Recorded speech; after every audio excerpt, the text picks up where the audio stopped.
In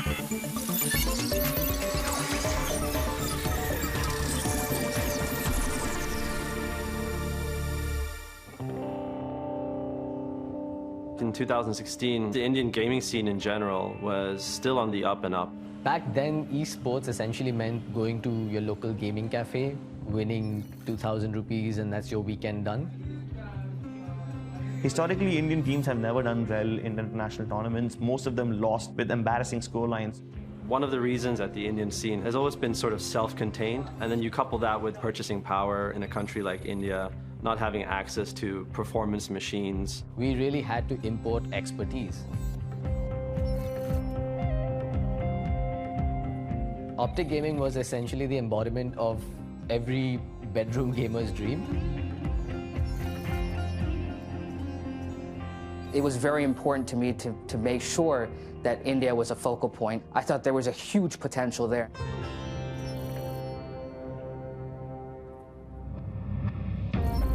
Counter-Strike's a first-person shooter. One of the biggest esports on the planet with a legacy of over 20 years. In India specifically, Counter-Strike has been well received. The goal of the OpTic India project was firstly to become the best team in India as soon as possible, and then put India on the map. This could be finally India's chance at actually having a shot at an international title. Community was excited because we are Indians and we are passionate about everything we love. We decided to do a tryout process. The idea was that we wanted to build a squad from the ground up. We've never actually done a selection process like this. I don't think many teams have done this anywhere in the world, right? And the fact that you guys are here, we're making history, okay? Thousands and thousands of people applied for it. It was an opportunity that nobody really wanted to miss out on. All these gamers who had been playing for years and years and years without any major achievements under their belt, all those underdogs had a chance. You had players traveling from remote cities to the LAN venue in Bangalore, and then you had these players that we had never heard of. They selected me trying out for those 5 slots. I went there, I played only one game, but I was a beast on that game. A lot of young talent that we found that would never have been found had it not been due to the tryout. I got selected, and then finally we moved to the Bangalore boot camp. It was amazing. These are 5 young men that had never really left home and lived on their own and had to fend for themselves. We all stayed together because it's a team sport. You need to be together to improve. Forsaken was one of those hidden gems. He was one of those players that came with unnatural amount of skill. He was bought in for his brains more than his reflexes. He did have a past that was a little shady as well, though. There were accusations that he was a cheater. But although people were saying he was fishy, we didn't have any proof or any concrete evidence to, bench him or kick him out of the team.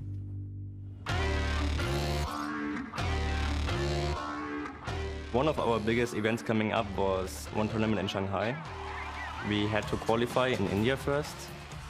They went out there, they won the tournament quite convincingly, and all eyes were on OpTic, like, hey, these guys have some stardust that it's sprinkling on their players that's working. Finally, you have qualified for the ESL Pro League Season 8, right?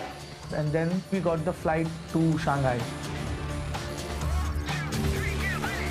It was the first time the players were flying international. They were, going to this big tournament, and everything was on the table, right? We were representing India now. The Zawi tournament is one of the best opportunities for Indian teams to compete against the best Asia has to offer. 3, 2, 1, let's go! We played Vietnam, must-win game for us. And I was having a very good game. I was, single-handedly destroying them. OpTic India were just one map away from winning. It was halfway through the map when we noticed that the admins had called a pause. That usually happens when, say, the monitor goes off, or somebody's device is not working, or the internet is lagging. But it was lasting way longer than a normal technical pause. We saw not just one admin, but slowly a second admin, and then probably 5 minutes later, a third admin. There's like a little bit of a scuffle. At that point in time, we kind of knew that this was not going to end well. Holy I was like, this is real. This guy, this kid, my player, has been caught cheating. And everything kind of just went black. He cheated while representing one of the biggest orgs in the world, while competing in one of the largest tournaments in Asia. It is quite a 1 in a million kind of incident. He was just a dumb kid. He just felt scared he'd get kicked from the team because he wasn't a great aimer. This guy had a special button at the side, and if he presses that button, that's when the cheat gets activated, and his aim automatically snaps to the nearest target. There are a lot of cheats out there. This was definitely a premium cheat in the sense that he paid for it. The cheating industry, it's massive. There is a lot of money involved. If gaming itself is a multi-billion-dollar industry, then video game cheating is also a multi-million-dollar industry. This guy had done an excellent job of hiding the truth. He not only hid it from his teammates, but everybody. He fooled everybody. That was really, a kick in the gut for all of us. The entire team had to be disqualified, and emotions are running really high. All the players, all his teammates felt extremely betrayed. I was crying the whole time holding the Indian flag. And I don't know what to do, what to say. I'm feared till this day this might happen again to me.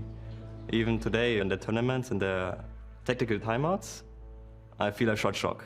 It's just for 1 second, but it's still there.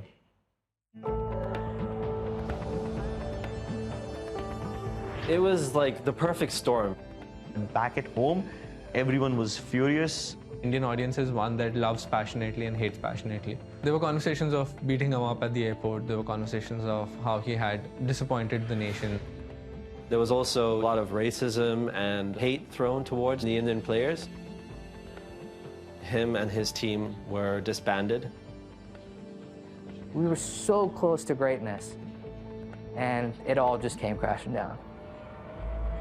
Almost immediately, everyone was allergic to that region and that scene. It did send Indian esports and CSGO into a dark age.